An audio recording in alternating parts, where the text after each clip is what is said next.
Wonderful story of love. Tell it to me again. Wonderful story of love. Wake the immortal strain. Angels with rapture announce it. Shepherds with wonder receive it. Sinner, oh, won't you believe it? Wonderful story. Started doing better than last week because we're on the correct slide. We don't have the prayer slide up the whole class. All right, gentleness. If you're reading the King James Version, what's the word? Meekness. Not in yours? Well, it is in one of the King James iterations.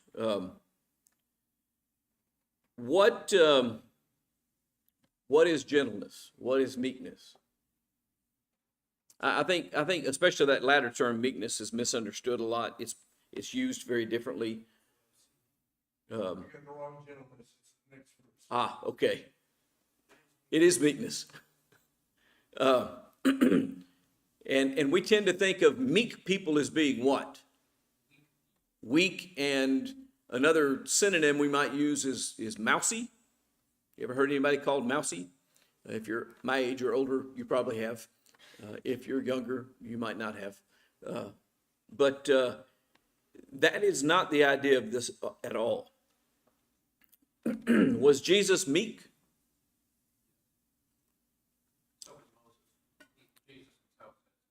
Jesus himself said so, correct. Were either of those men weak? No, and in fact, at times they were quite demonstrably strong. Both with in terms of their intestinal fortitude, their willingness to stand up against resistance and evil, and in regards to their physical behavior. But it was controlled. So what does gentleness mean?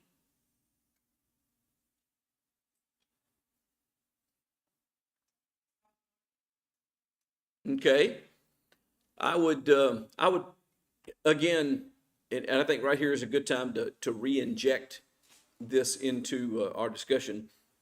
There's some overlap with some of these ideas. Kindness and gentleness have some overlap. What was the goodness?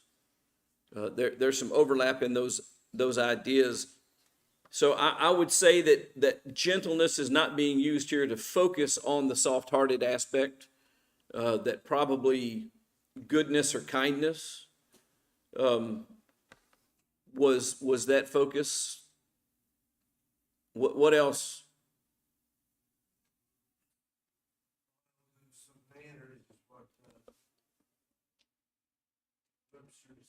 Okay, manners. What's another word we use that root word in our common language? We use it all the time. And we use it actually much closer to how this is being used. Gentlemen. When we say gentleman, we are saying literally, you are a gentleman. But what is a gentleman? Does it have anything to do with their constitution, or is that what we mean by gentlemen? What's the contrast to gentlemen in our society? If you're not a gentleman, and there's a million words you can choose, but a rogue? What's a rogue? And by the way, you can take the literal definition of the term rogue, and you'll understand what a rogue is. And that gives some insight into what we're talking about. When we talk about gentlemen, we're talking about people who are submissive, people who accept the rules and the doctrine of manners and behavior. And so gentlemen in a congressional setting When congressmen refer to each other as gentlemen, the idea is that they are respectful of the rules and the order of the chamber. Gentlemen, in a societal standpoint, is that you're respectful of the rules and the order of society. Gentlemen, in this context, to be gentle means that you are submissive to the authorities. Now, are Christians to be submissive? Absolutely, without a doubt. But is that absolute universal submissiveness? Do you have to be submissive to everything and everyone? No. Who are we obligated to be submissive to? Okay, God's the clear initial answer. Who else might we be obligated to be submissive to? Civil government. As long as there's no conflict with God, we are under submission to the authorities. To our parents. That's the three institutions that God created with the church, the government, and the family. Correct. And so on the church, are we to be submissive to those who have oversight? Yes. Not only that, we're actually told to be submissive one to another. So there are people that we are told that we have an obligation to be submissive to. A wife is to be submissive to her, and some translations actually put the word in there that's implied in the a wife is to be submissive to her own husband, not to any husband. Howard's wife does not have to be submissive to me. Greg's wife does not have to be submissive to me. Karen doesn't have that responsibility to me. Who has that responsibility to me? My own wife. And so we have to understand, all this is saying is that we are people who behave properly, who respect the authority structure. People who have respected our parents, people who respect the structure of the family, who respect the structure of the home, who respect the structure of society, all of which God has set up. People who respect God. That is the idea of gentleness here. It doesn't, well, I'm going to say this. There's a lot of discussion about this among scholars. Say in the New Testament, it's not speaking about outward behavior. I kind of disagree a little bit. I understand the point that they're making, and I do agree with the premise that they're trying to support. And what they're saying is that it's the inner disposition that is most important. That's really what it's talking about. It's by the behavior, correct. You will know them by their fruits. And so anytime we talk about an inner disposition, what is there by implication is the acting on that disposition. If I do not act in a gentlemanly way, then I don't have the disposition of a gentleman. And so I think the point that ought to be made with regard to this is it's not simply outward behavior. In other words, it's not rule following. It's actually holding the respect and disposition of gentleness. And then because I hold that disposition, then I act that way. I don't have a different disposition, but then act. What do you call that, by the way? When you have one disposition and you act differently? Well, I'm sorry? Exactly. Hypocrisy, which is a transliterated word. It's a Greek term that means an actor, and that's exactly the idea. So I don't know, if I started naming actors, it'd probably be people that nobody knows who are anymore. Yeah. What and who was it that played Moses in Charlton Heston? Charlton Heston. He played. Was Charlton Heston Moses? Did he have the character and disposition of Moses? Did he have the personality of Moses? But he tried to pretend to be. Now, when you're doing ancient historical figures like that, you really don't know what they were like and what they spoke like. So when they do more modern characters like that, what do they tend to do? They study them and try to learn what their characteristics are, and then they behave similarly for purposes of the film, but they're not that person on the inside. They're acting.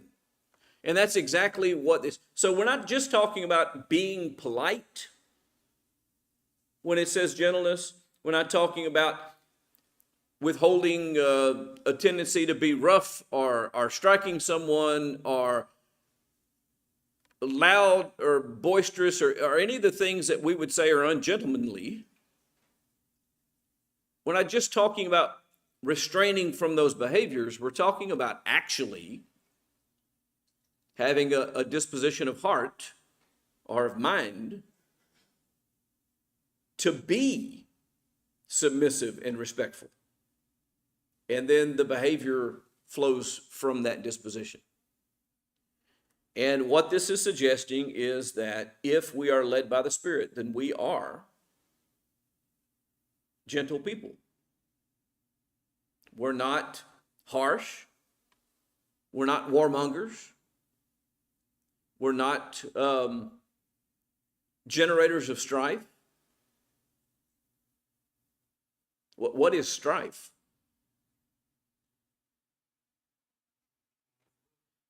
I'm sorry? Conflict. We don't intentionally seek to create conflict. Does conflict sometimes happen even when you behave gentlemanly? Yes, because as far as it depends on you, you're at peace with all men, but you're not always at peace with all men. Was Jesus always at peace with all men?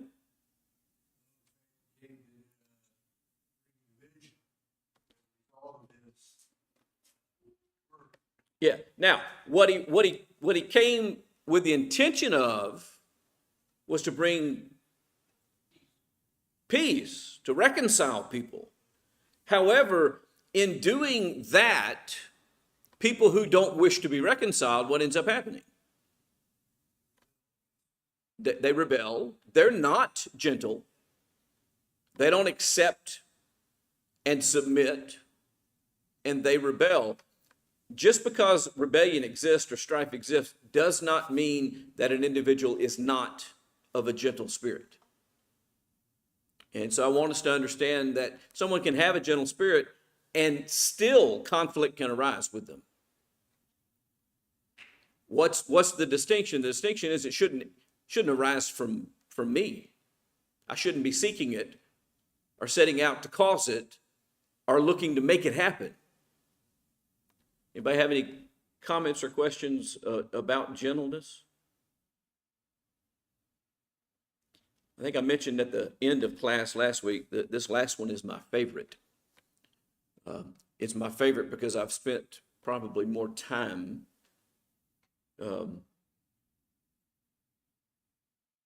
with it than the rest, because it's the one that I struggle with the most. In fact, if you lack self-control, what is the likelihood that you will hold any of the other ones that have been discussed up to this point?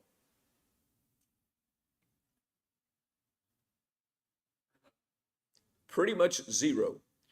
You remember when we started this discussion and we spent so much time on love, and I said we're going to spend a lot of time on love and fully examine this because it's the foundation of everything that comes in this list after it? Well, this is the bookend to the list.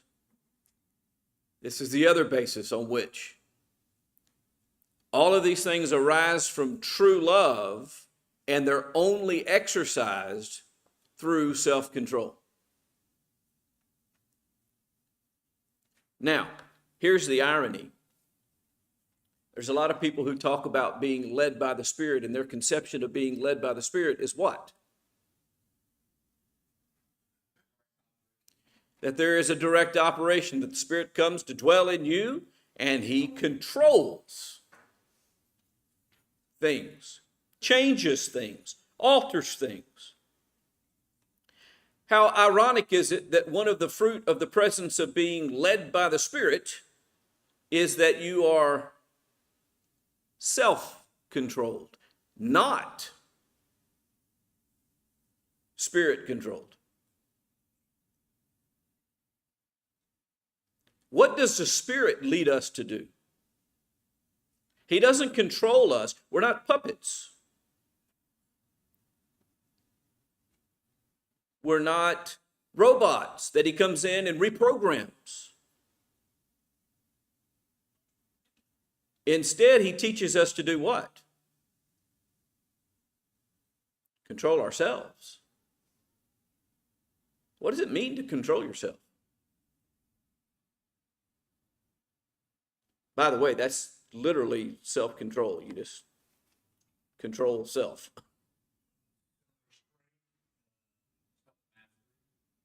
Okay. There's my favorite one. That's the one. Self-discipline is my favorite one.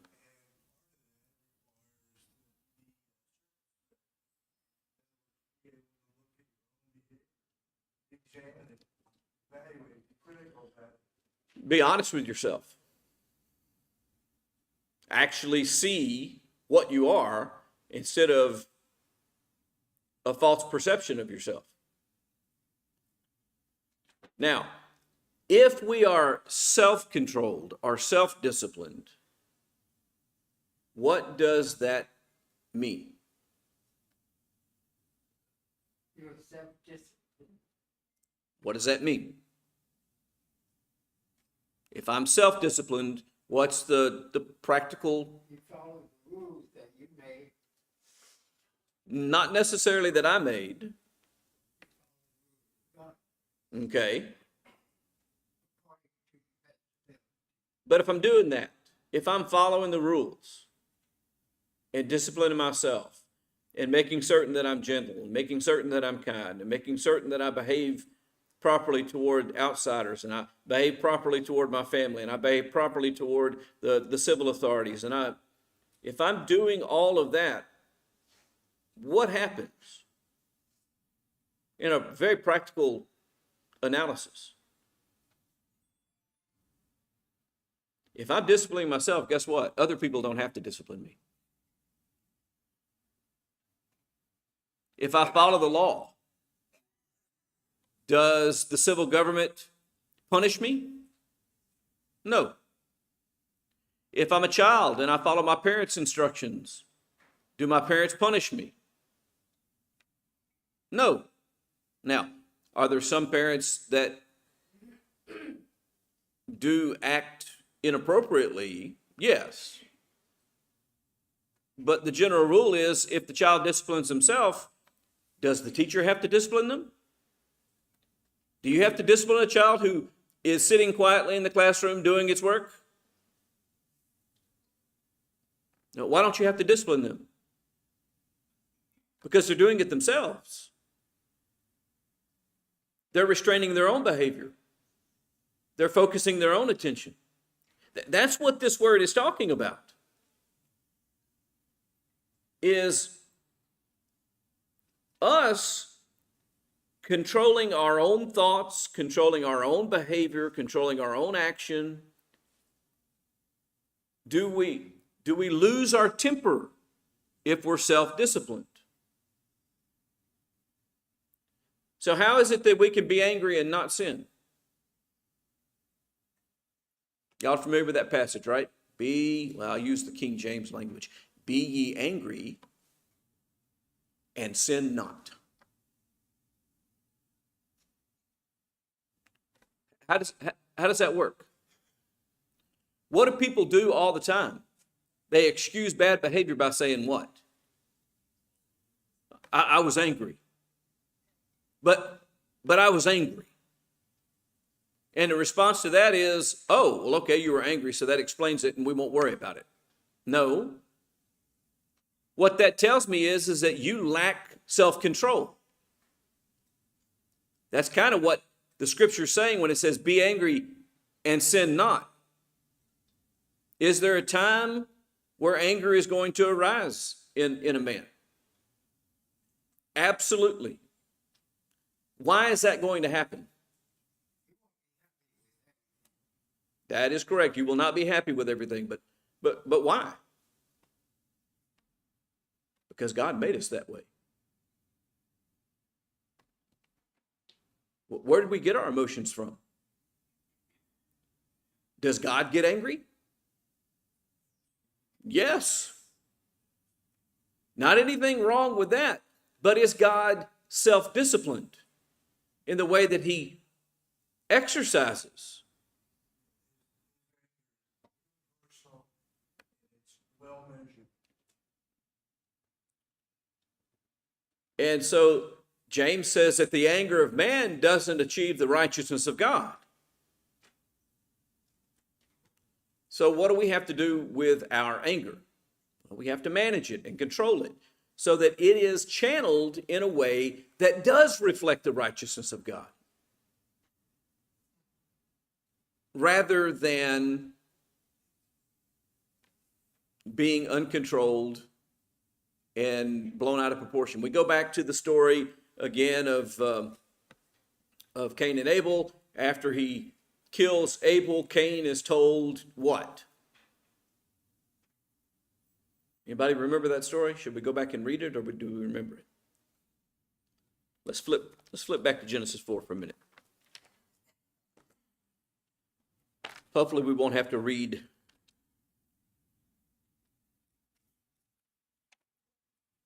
tons and tons and tons and tons, but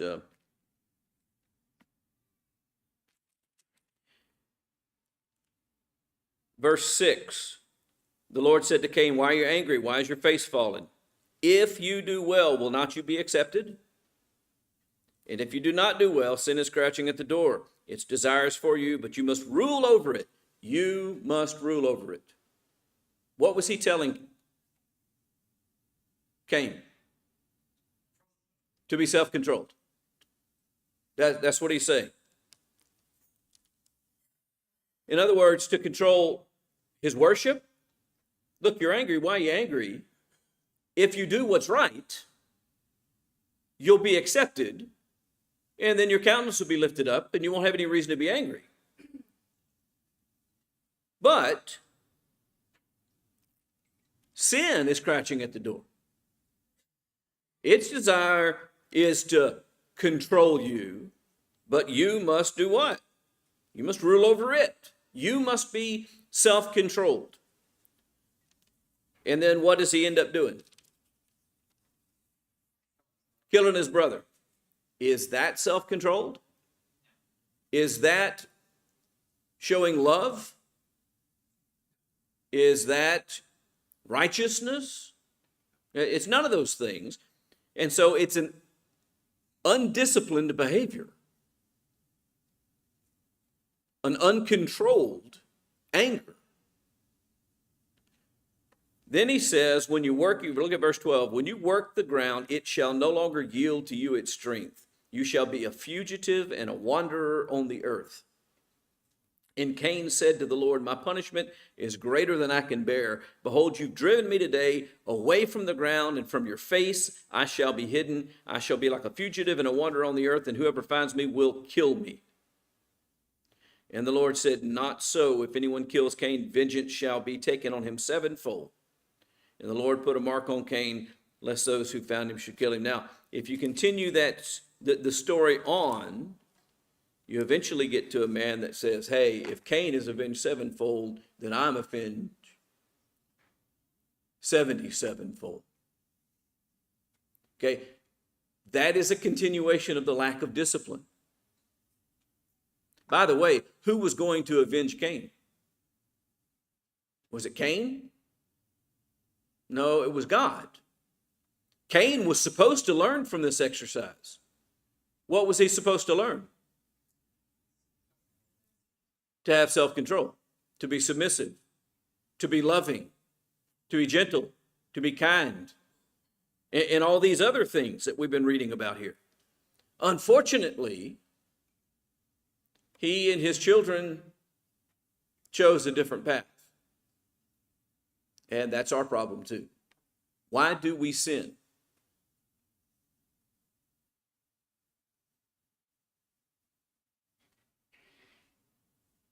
James chapter 1 deals with it pretty clearly.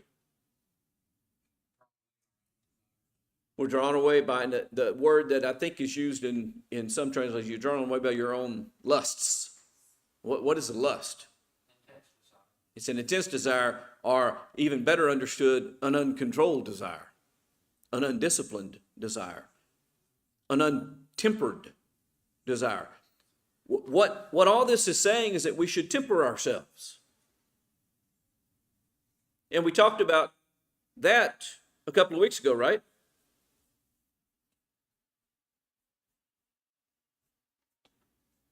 Being tempered. Well, that's self-control as well. We have to control our thoughts. We have to control our desires, the lusts, because you are carried away by your lust. In other words, rather than controlling your desires are controlling you. That's what it means to be carried away by your lusts. If something is carried away by the wind, what does that mean? Anybody here ever done any sailing? I got 1 day of experience of real sailing. Got a picture somewhere of me actually at the helm of the boat. It was kind of cool. Remember the church out in Washington lived on his boat, and we took it out one day while I was out there with them. It's a fascinating thing, sailing. How's a sailboat powered? By the wind. And what you are trying to do is harness the power of the wind. You're trying to catch the wind and allow it to propel you, but you want to do it where you are what? Where you're the one that's in control. And that's what tacking is all about. You ever heard the expression change your tack? That's where it came from. And the idea is to position your sails in such a way that no matter which direction the wind's blowing, you reposition your sails relative to the wind so that your propulsion is in the general direction that you actually want to go. And sometimes the winds are contrary. And you can do one of a couple of things. You can either take harbor somewhere because the winds are contrary to you and you're not going to get where you need to go, or you can be carried along by the winds. And what happens when you're carried along by the winds? There's a great story about that in Acts 27, about a boat that Paul was on that got into a terrible storm and was carried on by the winds. What happened to it? It did wreck, and they ended up somewhere they didn't want to go. They were no longer under control. The wind was controlling them instead of them controlling the wind. Same thing with sin. When you're carried away by your lust, it's your desires that are driving you instead of you driving your desires. Another illustration of the same concept. 1 Corinthians 12, 13, and 14 deal with people who had gifts, and we're going to be talking about them in the next block of our study, who had gifts of the Spirit. Among them were prophets and people who could speak in tongues. And he said of those people, what?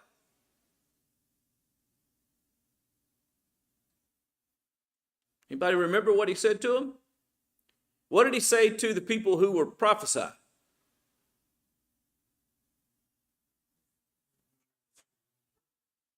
That's the tongue speaking. Yeah. For those that would prophesy, he said what? Speak one at a time and have 2 or 3 at the most speak, and the rest of you do what? Keep silent. Because what was going on in Corinth? Mass confusion. Everybody was talking over everybody else and saying, hey, I'm a prophet. The Spirit's moving me to speak. And Paul says, it's not the way it works. When he got to those who speak in tongues, they were in Corinth. Everybody there spoke the same language for the most part. What good was speaking some foreign language to people who couldn't understand you? And so he said, look, if it's not edifying, keep your mouth shut. Don't say anything. The only way you should speak is if there's someone there who can do what? Interpret what you say so that it can edify your audience. If that's not there, don't say anything. And then he says this very powerful statement. The spirits of the prophets are subject to their gifts? No, the prophets. Self-control. Exercise self-control. That's where that famous passage is where all things should be done decently and orderly. Do you know what decently and orderly is? Gentleness. The one we just talked about. They should behave in an ordered, submissive fashion in the assembly. Respecting one another, respecting the purpose for which they're there. How was that going to be done? Through exercising self-control. These are people who actually had miraculous gifts of the Spirit, who still exercise control over themselves. What else could they do? Well, they could use those gifts wrongly. Was that the Spirit making them do that? No. Who was in control? See, being led by the Spirit doesn't mean that God is making me into what He wants me to be, whether or not I do it or want to do it or not. That's not what it means. It means I got to listen to Him. And if I'm listening to Him, then I'm led and I control myself and do what I hear. Isn't that how Jesus lived? Isn't that what He said over and over again in the Gospel of John? What I hear from my Father, this I do.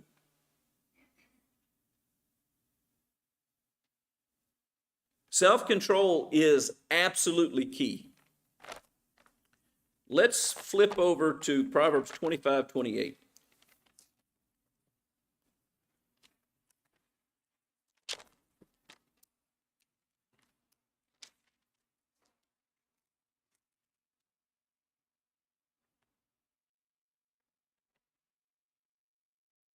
Very important to get the right chapter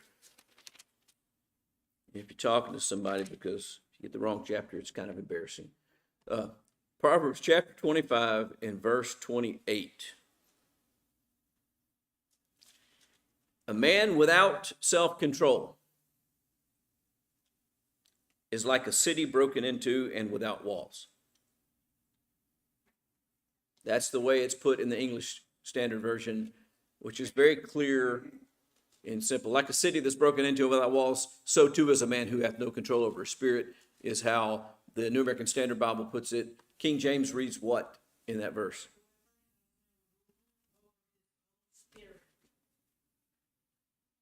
And keep reading. All right. Let's focus on the image first, because the whole point of saying something like that, the whole point in using figurative language is to help us do what? To help us grasp or understand the principle. So the question is, what does it mean for me to have self-control? Well, it's a simile.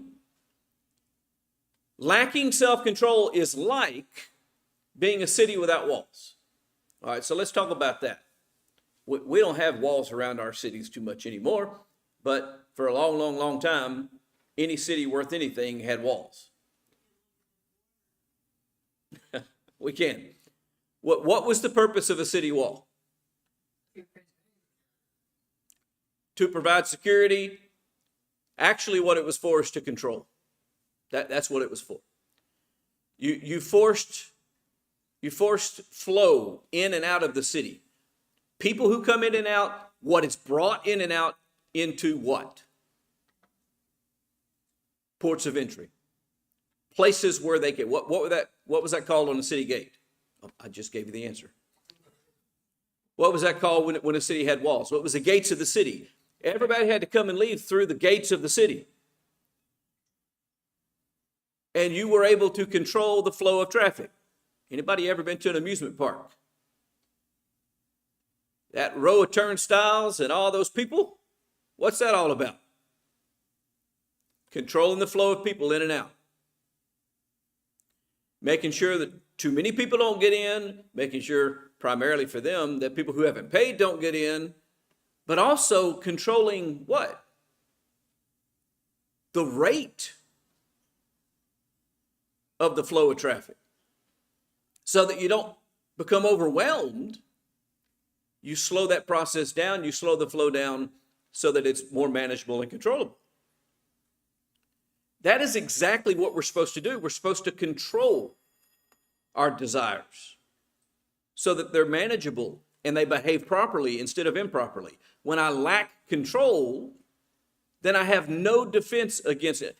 We go back to our passage in Genesis 4. Sin is crouching at the door, and its desire is to master or control you, but you must control it. What keeps us from losing control of our anger and lashing out to revenge or to avenge ourselves and to behave badly and poorly and do, for instance, what Cain did to his brother, which was kill his brother when his brother had really done nothing wrong, was his unwillingness to control his feelings. Yes.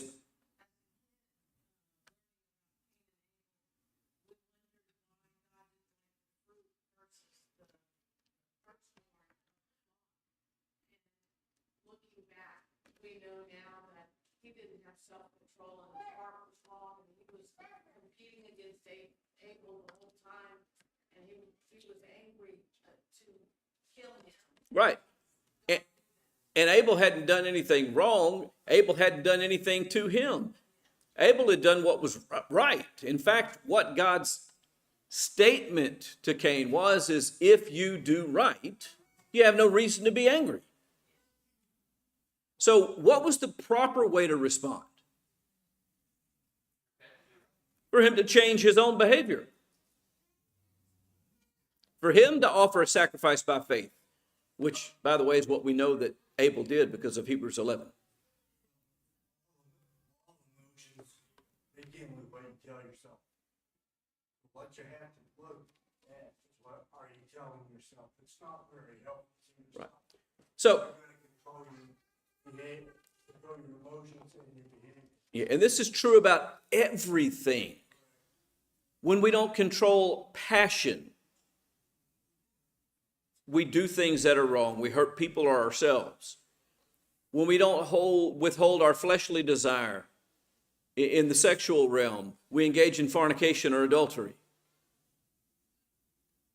The whole key is to do what? To be self-controlled.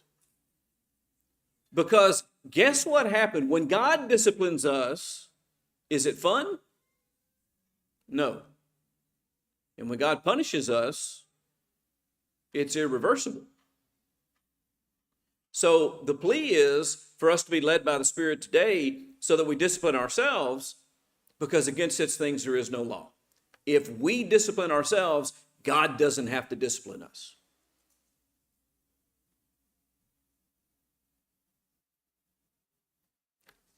We have to stop.